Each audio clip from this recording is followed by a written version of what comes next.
Welcome to the Church Sound Podcast, part of the Repurpose Network, where kingdom culture, real life, and technology intersect.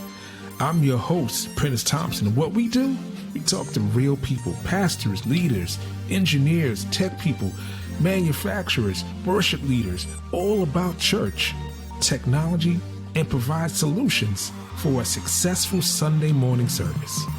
You ready? It's time to take a ride. Let's go. Yes.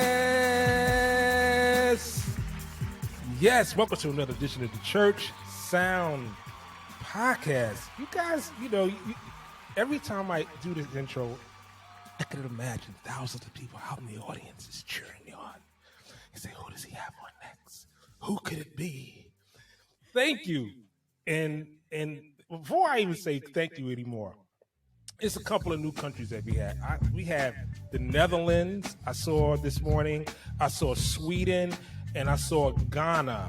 So, hey, I don't know how to say thank you in your language, but if you're listening in English, thank you. May the Lord shine upon you. So, I know I'm having too much fun already. Listen, welcome to another edition of the Church Sound Podcast. Make sure you like and subscribe, share. We have a power-packed show for you. Now,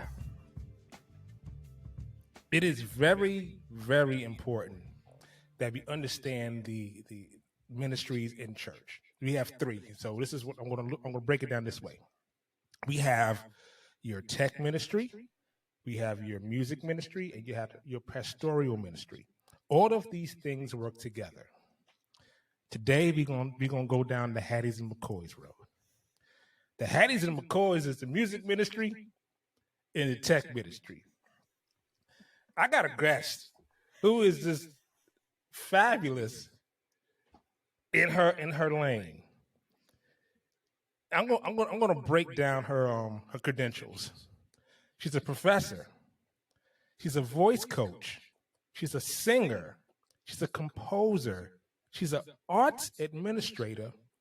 She's a mom, and he's a child of God. You got to drop the chin when you say it now. Drop your chin. Everybody practice. Drop your chin. Drop your chin. Child of God. Ladies and gentlemen, boys and girls, cats and dogs of all ages, please welcome to the program, Dr. Lori Hicks. I tell you, my intros nuts now. I'm over here cracking up, trying to hold it back. It's all off the dome. I don't rehearse nothing. That's the best kind. Thank you for joining the show. I really appreciate your time. Those of you who don't know, this is our second time attempting to do this. So I'm letting you know that we're convinced that this is for you. Yep. So how are you? I am wonderful. How are you? I'm great. I see you're getting your diaphragm work. You're laughing already. Yeah. So. And that's one of my warm-ups too. It is a pleasure to be here. I'm having fun already. I'm glad. We had fun the first time. We did. It was more fun this time. Yeah, we're going to have more fun, like more better blues. We have more fun this time. So I ran against you. I ran up on your stuff on Instagram, and I saw it. I was like, oh, wow. You do these exercises, and I was like, that's different. And I was like, oh, and I said she got a little phone now. She's like, okay, come on, y'all sing along. Oh, I can't hear you. I'm talking to her. You gotta talk to her. I was like, I said, I looked, I said, who's watching this? I was like, man, she got a big following. I was like, wow. Yes, and it's funny when you find people on Instagram and everyone has these little niches that you all kind of fall into. So your niche, how did you get from little girl singing in church to vocal coach? Whew. Well, little girl singing in church, came up, sang high school choir, sang there, sang in college. And when you go to college and study voice, you have to train classically. So I did my classical training in my undergrad, Kentucky State University, and my teacher there introduced me to opera, and I went in kicking and screaming, but eventually I got bit by the opera bug, and then went on to get my master's and my doctorate all in vocal performance. So I just fell in love with how the voice worked. I wanted to know everything that I could, and like I said, I fell in love with opera. I was still singing in church, but opera, I really pursued that full time, and then once I finished my doctorate, I started teaching on the university level. So you're training voices, you're directing shows, you're doing all the things with voice.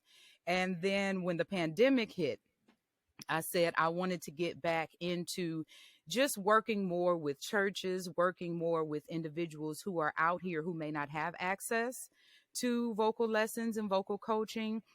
From people who have studied the pedagogy. So I started doing live shows, master classes, went back to working with church choirs and things like that. So that's how I came from just singing on my own, training on my own, pursuing my own vocal pursuits, and then went on to coaching and training. You dropped a real strong college term. You said pedagogy.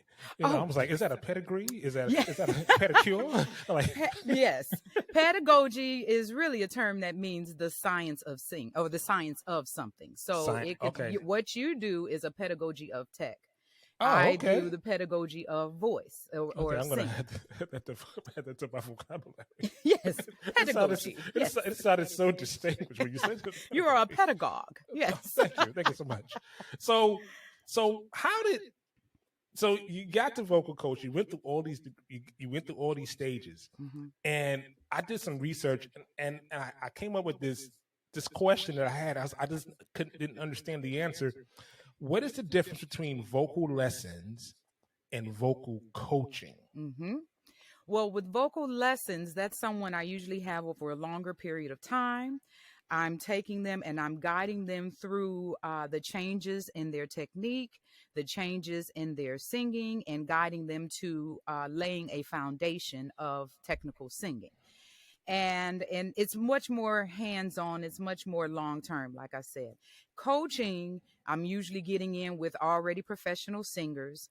They're already on their grind, they're already doing all the things, and I'm just helping to polish more so with the coaching. And I am laying some technical foundations, but you don't have as much time to reinforce it as you would in ongoing lessons. So I do both. If you need me to come in and, like my class says, Dr. Lori, fix my voice. If you need me to come in and polish up some things, those are the coaching. And then if you're looking for more long-term help and taking your voice to another level, that would be more so lessons. What is the most frustrating part of vocal coaching? Because coaching comes with a certain dynamic. Like me as a sports guy, I know when I'm coaching kids Mm-hmm. or athletes, period, I can't talk to certain. And I do this at church when I have my teams. Mm-hmm. I can't talk to this person this way because person can't accept direct um, direct talk. This Mm-hmm. person, I got to go around the block. Mm-hmm. This person, I got to go. All right, so listen, the dot is red. The dot is red. Yes. And do you understand that the dot is red? Yes, I understand that the dot is red. But if you remove the dot, you know there's no more dot. Oh, I didn't know. This person, I go, listen, take the dot, move the dot. Mm-hmm. Mm-hmm. What do you find? Is that the same dynamic in coaching for vocal coaching? Yes, it is. You have to learn even more quickly people's temperament and what they respond to. I am very direct. So when people are not really coachable, especially when I'm working with singers who've been doing it their whole lives, and it's more difficult to embrace something new and something that feels different from what they've been doing. So if they're a little less coachable and a little less ready to receive instruction or something that's adding something different, then it gets really frustrating, because otherwise, why did you call me? You knew something. You knew you needed something different. Right, right, And, right. you called for help. So you have to be open. It's best when they are open to receive, and to at least try something different, try what I'm giving them, and then go from there. So, yes, and they're resistant. I'm not here for it. And I'm thankful to be at a point where I can say, you know what, we're just not a good fit. No is a very important word. You know what? I, I think I've helped you all I can. my mom just said, "I think I've had my fill." That's what my mom said. I'm good. I think I've had my fill. Mm-hmm. Okay, so what's the difference? I mean, coaching people like personally, one on one. Obviously, you're dealing with their personality and everything. You're dealing with their vocal style. You're dealing with their tonality and their register and their range. Right. What's the difference between working with one-on-one or working with a ministry? Difference would be I can be much more specific with one-on-one and meet their specific goals and needs. With a ministry, which I enjoy doing just as much, I'm able to kind of cover the whole spectrum, the whole gamut. I'm making sure that I'm hitting all the points. With one-on-one, if there's something specific that they need to work on, range, like you said, or their voice is cutting out, I can get right to that. But a whole ministry, I have to make sure I hit all the technical points. I call them my 5 S's, whether they're supporting, how strong is the sound, do they have the space that they need, do they have the smile or the projection, and are they able to submit to what the voice needs. So I'm able to do it for a full group. And then I start calling up individuals, but the whole group benefits from what I'm able to do with that one individual. Does that make sense?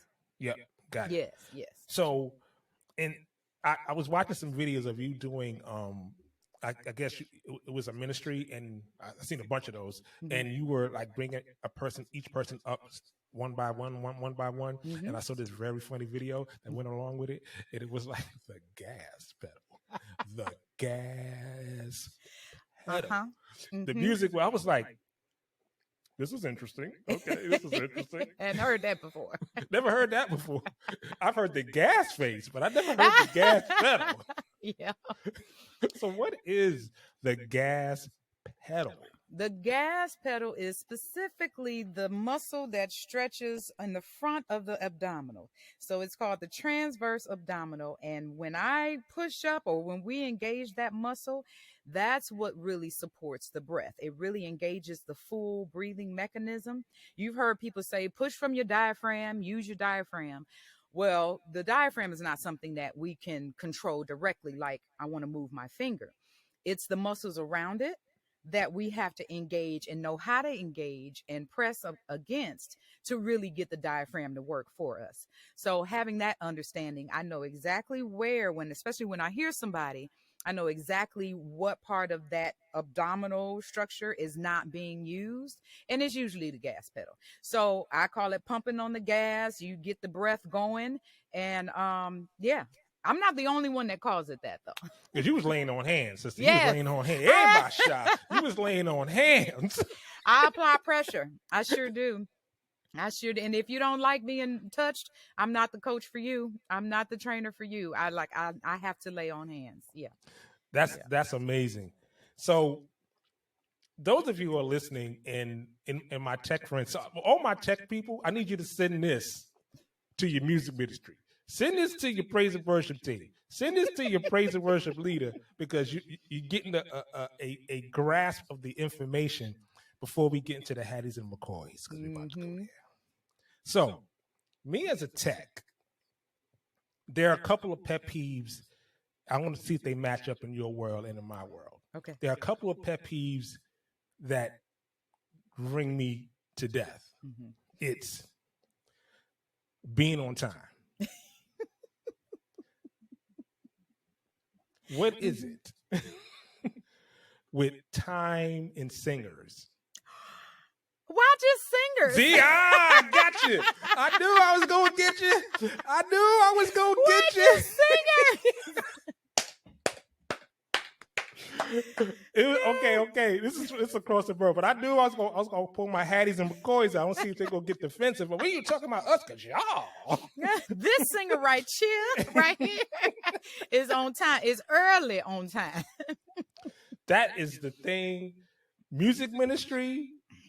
I mean, I ran against it across the board. So I can't even say tech guys because I ran against it across the board. I mean, I will be at a church sometimes, literally before the tech team gets there, the leader of the tech team, before the band, before the singers, and I'm supposed to meet the person supposed to cut everything on so I can get everything right. That person don't show up, and then when I would show up like on another Sunday or something in the mix, I'm not going to say no. I'm not going to name drop because you may not know. You may know who you are, so I'm not going to say who you are. But I had to have a conversation with someone to say, "Listen, you're stopping me ministering. Right. I can't minister unless you minister. Right. So you got to be on time so I can prepare. And they need to be prepared. And they need to. And that's the second one. Be on time. Be prepared. Be ready to work when you get here.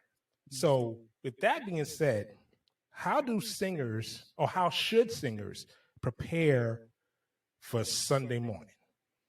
Definitely. Well, really backtracking, with singers, the only thing I can really assume that's causing them to be late and not be prepared is maybe they're not considering their ministry as a professional, avenue. I'm pretty sure you show up on time for work because you might lose that job. If you were getting paid and handed a check and showing up to a orchestra rehearsal or whatever, you would show up on time because time is money. And as soon as that or that rehearsal is over, everybody's packing up to leave. So we were taught that on the opera side, if you don't show up, like it costs the entire orchestra money. So that would be like my only thing as to why singers aren't really showing up on time. But for me and for my students, showing up prepared means you're already warmed up. You're already ready to sing. Of course, you're not coming in putting on clothes and unless you have time to change later, but you're already dressed and ready to go. So I'm up if I have a 8 a.m. service. I used to start rehearsal that started around 10:30, and I would be up at 6. So that by 10:30, my voice is already warmed and ready to go. And then I started doing my warm-ups at around 8:30. So I'm focused on what I'm getting ready to do because I do see it as a profession, a professional ministry. So making sure you warm up and you feel the voice is ready to go for long periods of time instead of walking in cold off the street. Whatever I need to eat, I eat well enough in advance so that I'm not burping and doing all the things when you rush to eat right before you sing. So I'm making sure I eat well enough in enough time. I'm making sure I have my water, and I'm focused on what it is I'm coming there to do. Great. So inside like the church dynamic, when you're dealing with singers and musicians and tech people, what are the questions that singers have for the engineer that they probably are scared to ask that you think I'm just assuming, they're afraid to ask or not sure about? I guess not sure if they'll be able to hear themselves, how loud or soft they might be, how much they need to project. If they can hear the background music or if they can hear the accompaniment, that would be a big question. And not knowing, especially if there's not a relationship, maybe not knowing, make sure I can hear this or make sure I can hear that. I don't work with a lot of monitors. I work mainly live music. So whatever I put out, I have to feel that, and I don't have a lot of feedback. So singers, aside from the tech, need to know how much energy they need to be putting out vocally to get the sound that they want, and hopefully be able to trust that the engineer can play off of that and give them the feedback they need so that they're not pushing, they're not over singing, and all of those things. So I guess that would be it. Can I hear myself and can I hear the band? Right. And you said a key word, and the key word is trust. So let me walk you through Mm-hmm. what I do Mm-hmm. when I arrive, when I'm working with a singer. So we're gonna do a little role play. Mm-hmm. Okay. So I'm gonna walk up and say, "Hey, sister, how are you? What's your name?" My name is Dr. Larry Hicks. How are you? My name is Prentiss. I'm gonna be engineering. I'm just want to know what you would like to hear in your monitor. Mm-hmm. And I'm Mm-hmm. going to ask you, you may say, give me a little piano, well, what do you want to hear in your monitor? I want to hear, definitely want to hear the keyboard and myself. Okay, do you need any drums? You want to hear any drums? You want to hear anything else in your monitor for rhythm? Probably not. Okay. For me, probably not. Yeah, because I Okay. can pretty much feel the drums, Hmm. and for me, the intonation is more important. Okay. So that's really important for us because we assume when you don't tell us, especially if I'm watching the stage and I'm seeing that you're not catching the beat, Mm. me as an engineer, I'm reading you. I'm reading your body language. I'm reading like how you're responding to the monitor. Yeah. If you're giving the frown face, or is it Yeah. too much, or you're doing this, I can't really hear myself. So in sound check, I'm going to say this again, churches. Sound check Mm-hmm. is before service. Mm. Sound check is not the first song, which a lot of times we run into as engineers because people don't show up on time. Mm. So now we have to figure out what's going on and figure out what you need to hear. This is for all musicians, all singers. Yeah. So what you all need to hear, so this way you're comfortable to minister, so we can minister Yeah. the best thing for the end user, which is the people in the audience, so that the word of God through song can touch people. Yeah. That's what we're here for. So I do that with every person. Mm-hmm. I go to the drummer. I go to the guitar player. Yeah. I go to the bass player. I go to the Wow. organist. Whoever's playing, I introduce myself. Hey, how you doing? My name is P. Hey, Prentiss. You can call me P. It's easy. What you need, man? Like, yo, I love your bass, man. You got a force playing a 4 or 5 string? Man, I love that low B, man. I know you're gonna hit it. I'm gonna make you comfortable to Mm-hmm. every singer. Mm-hmm. What do you want to hear in your monitor? Or if they have in-ears, like what do you prefer to hear? I'm gonna go through that, Mm-hmm. and we're gonna nail that in sound check. Yeah. Yeah. So by the time I'm done with sound check, not only are you comfortable, but you know you have somebody who cares about your gift. Mm. See, that's the whole thing that a lot of engineers don't understand, is that when you're performing, and plus I've toured, so I know what it's like to be on stage as a musician, as a DJ, as a hype guy, because I've been all over the world doing this. I understand what it's like to shed yourself in front of thousands of people. Mm. It's exposing what's inside of you, Yeah. to the world, and it can be frightening if you're not comfortable to stand on your own too, because stage fright is real. Like if you don't feel nervous going on stage, I don't care if it's 2 people or 3 people or 1,000 people, then you don't care. Mm-hmm. So you first you got to get through the stage fright, get into the stage. Then you got to get through the whole getting comfortable. It's no better feeling knowing that the guy or the girl on the board gets you. Yeah. That it's a language that you don't even have to say. I can look at the stage and read people and go, oh, she can't hear. Oh, this song, oh man, she's out there. Let me bring her back. Let me bring her back in the house. Mm-hmm. Give her more in the monitor. And me read how she responds to that. Yeah. Let me read how everybody else responds to it. Yeah. You know what I mean? Yeah. I'm reading it so this way, and normally when I start manipulating things and people start hearing things differently, people will start looking at me just like nodding, like, okay. And I teach them to give me hand signals, Right. up, down, soft. That's it, without letting the audience know that we're communicating. Right. Same thing with band members. Same exact thing. Right. We work out language. So for us, That's so good. what we don't want is to be thrown under the bus. Mm-hmm. And especially when you don't show up on time. Right. So I'm going to tell you a story of the worst day I feel sorry for this gentleman. I must told the story 100 times. Uh-huh. But I was mixing at this church, and I went and did my normal thing. Hey, how you doing? How you doing? How you doing? How you doing? How you doing?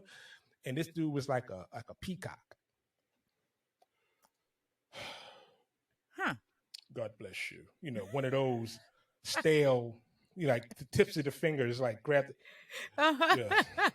Proper, prim and proper. And who are you? Right, engineer. Yeah, we And call I'm like, those so Devos. right. So I'm like, how you doing, man? Everything good? He wouldn't even respond.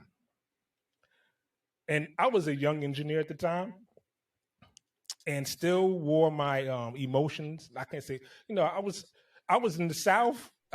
This was in Virginia, and I was straight out of Harlem. Okay, so you know, Northern people, we real direct. Yep. I don't do the roundabout. I don't do the meeting about the meeting. Let's get to the point. I didn't know that was a Northern thing. You know, I'm from Detroit.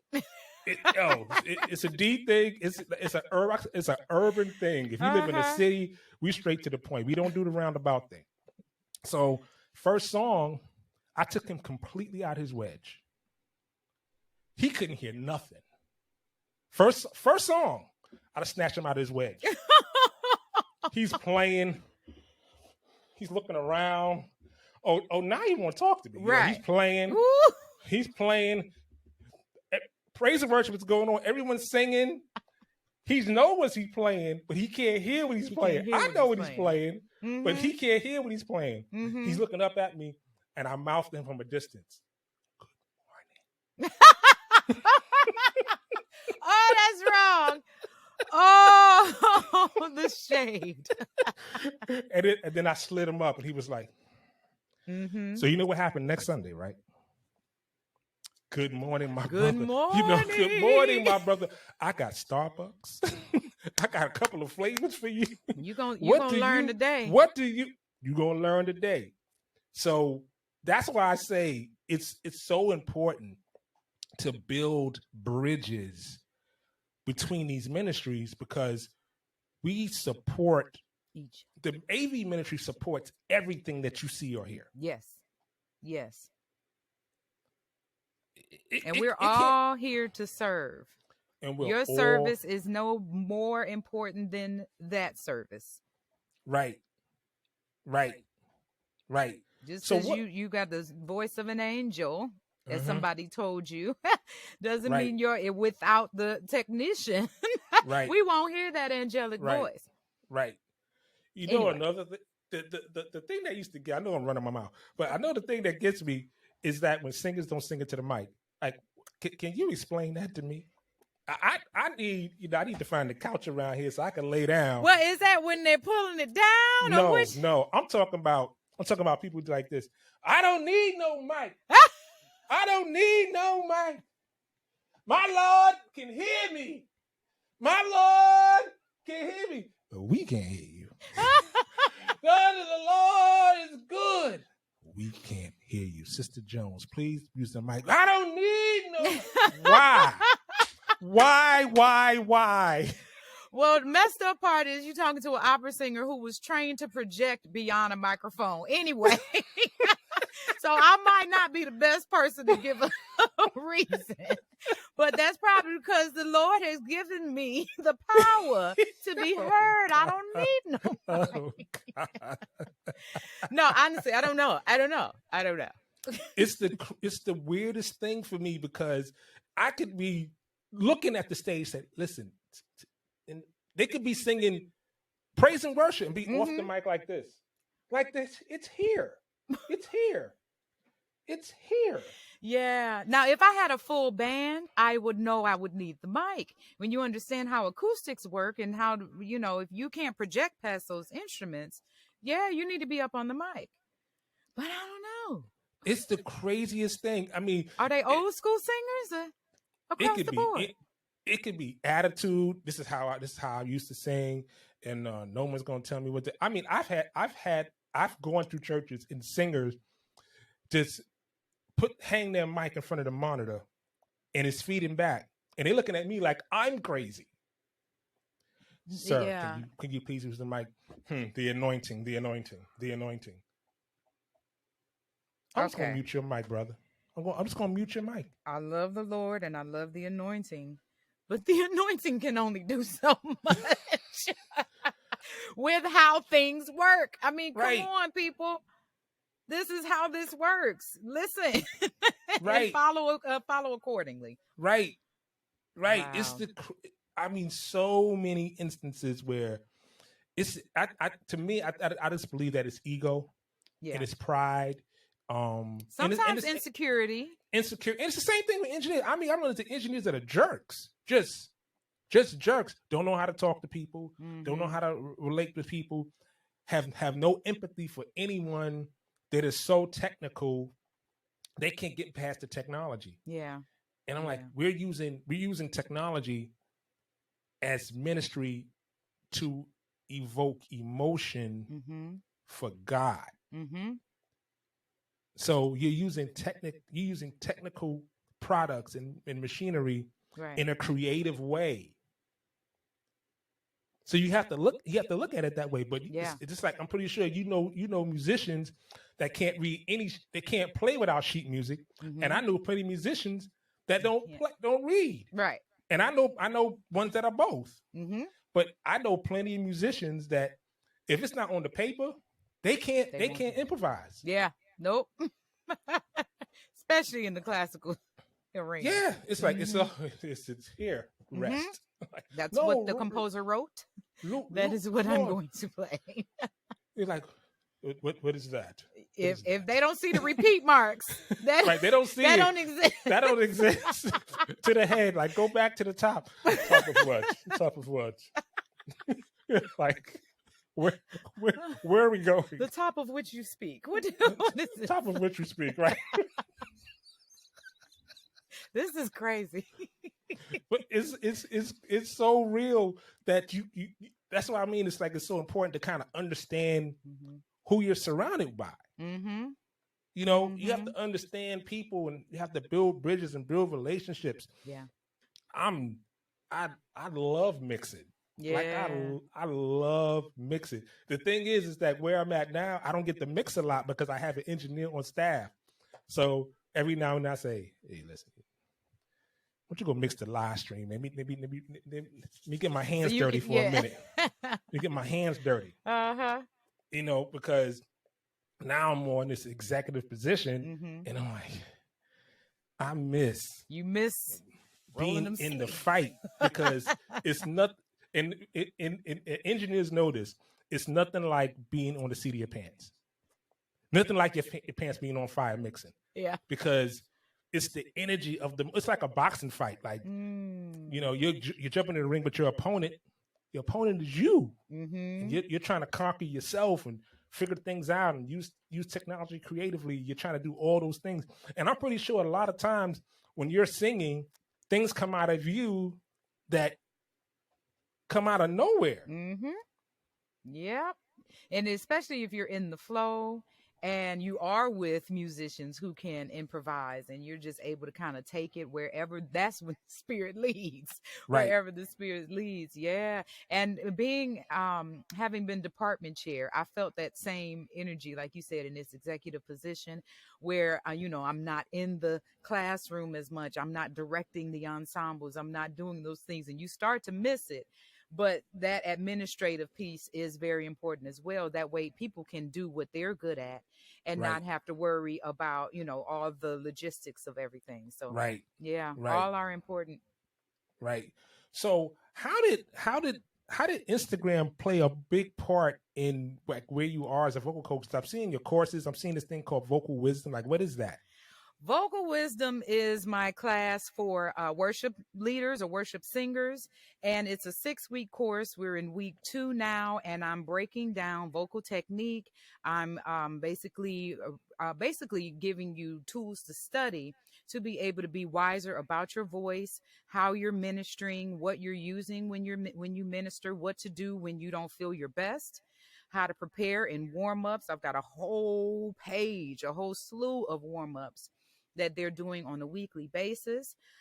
So vocal wisdom is being able to impart more knowledge and understanding about how the voice works, so they can use them in their ministries and not be concerned, and also be more confident in what they're doing, so that they give something for the Lord to bless, so that they have more sound and more confidence, more voice for the anointing to do what it needs to do.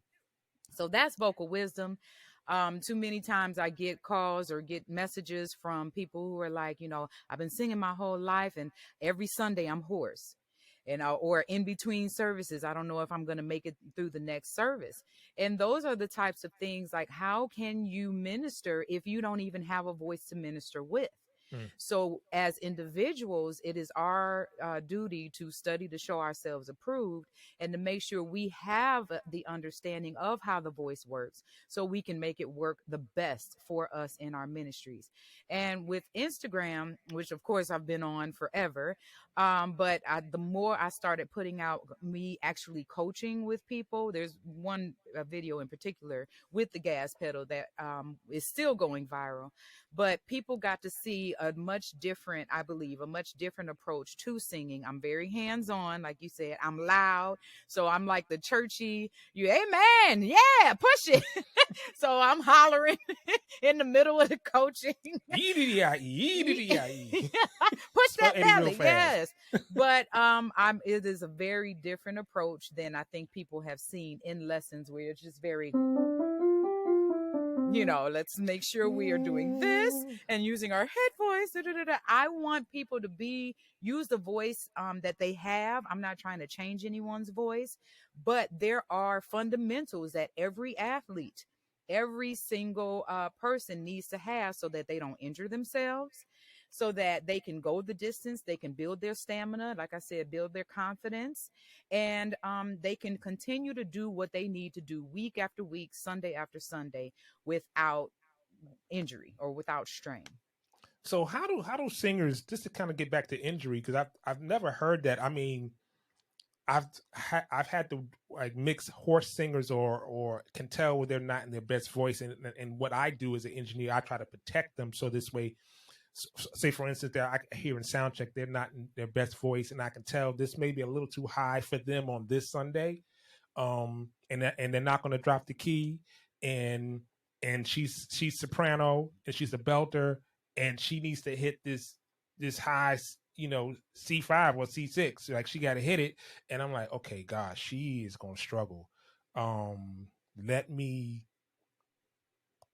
give her more on her monitor so she can hear herself more, so that she doesn't think that she has to belt to get it out, because sometimes you can reach a note without belting and still have the same power and control.